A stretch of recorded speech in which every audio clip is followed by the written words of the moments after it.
All right. This book from 1938 called out the educational system and predicted that it was actually meant to enslave you. The educational system, your school, the 12 years you went to school, plus higher education, all that is actually meant to enslave you, indoctrinate you into the system, and remove your independent thought. This book was written in 1938. It was written by Napoleon Hill, one of the most famous authors of our time. He wrote Think and Grow Rich and the Law of Success. And in this book, he has a conversation with the devil in which the devil explains how the school systems and the churches are actually on his side. It's quite fascinating.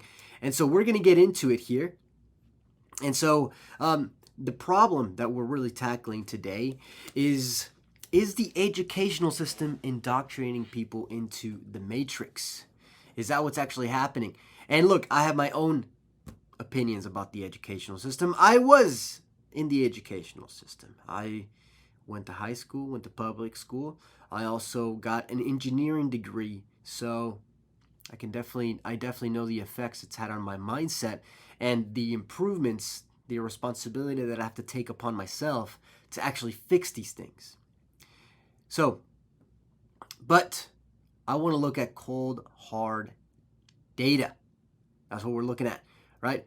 And so let's think of something, because we're gonna shift gears. We're gonna talk about God and religion and all these things. And so in the 1960s, the Supreme Court ruled that all forms of religious practice be banned in schools. Pretty crazy. So that was the beginning. And I saw this interview with Kennedy that he was actually against it. Like, why? Why is the Supreme Court ruling to remove prayer and God from schools? Which is, nothing happens by accident. That's the whole thing here. And I started to think, like Patrick Bet-David, shout out PBD. What's the strategical advantage of removing God from school, right? And so let me read you an excerpt here from a 2014 news article, which says, "Today our children in public schools are faced with increasing reality that not only is there no room for their faith at school, but some feel there is no room for people of faith either. Advocates for faith and freedom in nonprofit organizations in California reported an increase in reports in school teachers and officials bullying Christian students in public schools for their religious beliefs. The organization general counsel Robert Tyler stated, the disapproval and hostility that Christian students have come to experience in our nation's public schools has become epidemic." Ooh. And I mean, that just think about it, right? Imagine you're 15 years old and you're being shamed when you go to school, and you see others being shamed. You see others getting picked on, made fun of for praying, maybe before they're about to have their meal. And so you see that, and then you go back home where your faith isn't really practiced, and you slowly but surely start to get programmed into seeing other people. You start seeing people on the street that, maybe you walk by a church, and you start to you feel funny, you feel uncomfortable, right? And that's the beginning, right? You start becoming programmed to seeing those people as different, as weird, and that's how they start to separate you. Because I didn't have a very strong faith growing up, and so that's what's happened with me. I started looking at other people with very strong faith as kind of weird. I was like, oh man, that's a bit much. I don't need that much, right? When in fact, the strongest people, faith is a source of strength. For the people that have such a strong belief in God, a lot of strength comes from there. It's what keeps them going. And so, why is the system trying to remove God from schools? Well, look, you spend 8 hours of your day in school. It's pretty nuts. And so, you come back home and you've just been you've been brainwashed, right, by the system, the institutions in the way that they want you to think. Imagine the effect that has in your life, right? And so, by, you see people with Jesus, say Jesus and Allah, right? And you start looking at them weird. You look at them funny, and you start becoming indoctrinated into this whole thing. And so, you become suggestible. That's the problem, right? Now you're suggestible. And so whenever you have a bad day at school, you get bullied, you just have a bad day, right? You're not going to turn to prayer, right? You already have some resistance against it, right? Because of the programming. And so you're also not going to go to the church. So what do? You go to the school counselor. You go to a doctor, a psychiatrist. And then they analyze what you have an illness. You have social anxiety. You have ADHD. You have OCD. You're depressed. Take some pills. Hey, this will fix it. This will fix it. Look, don't look anywhere else. Take some pills. This is gonna help you out. And you take them. And think about the effect that's had on society. Kids, literally, we're poisoning kids right now. We're giving them Adderall. Think of what that's doing to their behavior. And instead of leaning on values, on strong moral values that hold society together, instead, people are becoming less and less upheld by these values. And what's happened? Now society becomes fragmented and easier to control. And so here's a little bit more data for you, because I'm not just here to give you my opinion. This is from the U.S. Medical Journal here, and I'm actually going to pull this up. That way you see that I'm not just spitting shit out of my ass. And so let's turn this on. Boom. Okay. So one of the largest studies in this area, right here, this is what I'm looking at here. One of the largest studies in this area was conducted by Vanderwilly. Included 89,708 United States women aged 30 to 55 years old for 14 years. Attending religious service was associated with a fivefold lower incidence of suicide compared to never attending religious services. That's nuts. That's crazy, man. I think I saw another one down here somewhere. Also going to show you a few other things. Got some stuff prepared. So right here, similar results were also observed by a 20-year follow-up study in which frequency of religious attendance was associated with a 43% lower risk of developing mood disorders. It's crazy, man. And then I think I saw another one here. Yeah. Attending religious services was associated with a fivefold lower incidence of suicide compared to never attending religious service. Wow. I mean, that's some serious data right there. And people with strong faiths have something to turn to. That's the whole thing here. And so, is it clear evidence that there's an agenda here? I mean, there actually might be. Because look, I'm going to show you something else. And this is crazy. I mean, I'm sure you guys already saw this video here with C.J. Strauss. Just check this shit out. I mean, bro, this is insanity to me.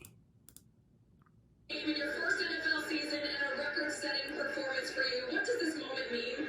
First and foremost, I just want to give all glory and praise to my Lord and Savior, Jesus Christ. I mean, it's been amazing being in this city for as short as I've been, with the love that I've got. I really just been doing it for Houston, man. People back home, I'm blessed enough being in the position I am, and blessed enough to be playing at a high level right now, and we got to just keep it going, but I'm super blessed. In your first NFL season and a record-setting performance for you, what does this moment mean? I mean, it's been amazing being in this city for as short as I've been. Like, they just completely edited out the whole God thing. Like, why? Why? What the fuck, NBC? Like, what's going on? Like, it's just blatant like that? You think people aren't going to notice? People are going to call you out. They're looking at everything that you're doing. And, like, is it more clear? Like, they want to remove God for a reason. I mean, they just... what happens when you remove God? You see a rise in division, a rise in mental illness, loss of conservative values. This is what holds society together. It's what's created this country, Western society. If people feel like they can lean on each other, we all have common values and beliefs that unites us. And God is a big part of that. The idea of God. I'm not even saying God is real, right? I'm not here to argue that. But the idea of God is what binds society together.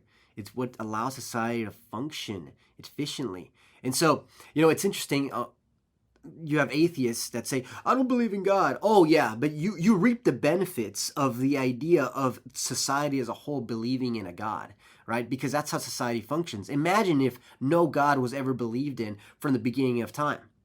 There would be no society. It's the only way society functions. And so, it's just an interesting argument there. But, and so people are losing their minds out here, right? Loss of values. I mean, take it to the extreme case here. I mean, there's dudes chopping off their dicks and girls taking testosterone pills. I mean, it's fucking insane out here what's going on. And so, no God. If those people had God, a sense of identity towards a strong faith, with family values, I mean, that just wouldn't be happening. People are really confused out here about who they are and their role in life, their greater role. And so it's very much individualistic, like, who am I? Very self-consumed. But whenever you have faith in God, right, you let go of these things that are self-consumed. And so everyone is self-consumed, me. Instead, what can I give to the world? What can I provide? And it just completely changes your perspective. I mean, in a practical sense, right, that's the best way to function in society, right? That's how business works. That's how business works. Imagine if Amazon didn't think about you and what you wanted.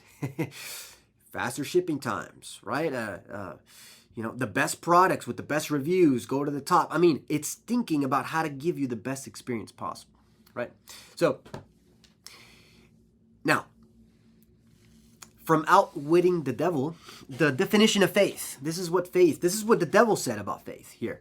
And so, faith is a state of mind wherein one recognizes and uses the power of positive thought as a medium by which one contacts and draws upon the universal store of infinite intelligence at will. Wow. I'm going to read that one more time. Faith is a state of mind wherein one recognizes and uses the power of positive thought as a medium by which one contacts and draws upon the universal store of infinite intelligence at will.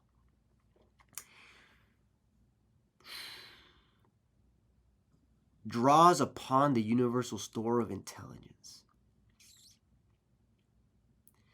That's insane, right? Like, faith is an actual skill. That's why I say you practice your faith. You practice the faith, right? You connect to your higher self. Us human beings, we're not this higher form of animal that we can no, we are a lower form of God. Like our mind can literally connect to anything. Like you have an imagination that is boundless by time and in the physical domain. That's what God does. All right? So we're powerful beyond belief here. And that's what faith does. If we have faith, if we have that belief within us that we can access infinite intelligence at will, well, we were never taught that in schools, right? And so, look, this is devil's response to one of Napoleon Hill's questions. Aren't the schools and the churches your bitter enemies? He responds, their leaders may think they are, but I'm impressed only by facts. The truth is, if you must know it, the churches are my most helpful allies and the schools run the churches as a close second. This system turns out graduates whose names are inscribed upon parchment certificates, but whose minds are empty of self-determination. So what's the solution? They get more into the book, and it says, teach children that definite a purpose backed by definite plans persistently and continuously applied is the most efficacious form of prayer available to human beings. What's so insane about this is that this was written in 1938. It's just mind-blowing that he's calling out the institution. And just think about what's happening now with our kids. Like, more and more people want to homeschool their kids. More and more people don't want the public system to brainwash their kids anymore. Like, people are starting to see it, the harm that it's been doing, because you're just simply learning facts and information, not how to use your mind. They're not teaching us how to think independently. And if you even think about it, like, think about a test. When you take a test, everything's based on right or wrong. Yes or no. Wrong, retake the test, you failed. That's not how life actually works. That's not how life actually works. Life works in a series of iterations and improvements. And school doesn't teach you that process. And so when you come out of school, you end up being afraid to make mistakes, to try things on your own, and you get very comfortable with consuming and learning. That's a very comfortable state to be in. They don't actually teach you to take action. And so we've been lied to.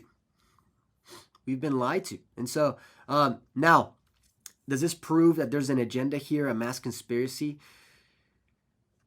I mean, you can make that decision. You can come to that conclusion for yourself. I mean, there may be. There may be. Who's the one that put out the order to edit that little clip from C.J. Stroud? Edit it. Edit the God. We don't want that there. Who was it? Was it just the editor? Was it like the manager? Did it come from high up top? Who knows? Now, but the choice is ultimately yours, my friend. What will you decide to... What are you deciding to do? I would like to know your thoughts. Do you still believe the school system, the government, has our best interest in mind? Or is it time to take it upon yourself to create and form the right values and the right beliefs that you can live upon and find the right community that you can lean on so you can have a thriving and happy life? That's the most important thing. So, wish you nothing but the best, my philosopher. And until next time, my friend. Ciao, ciao.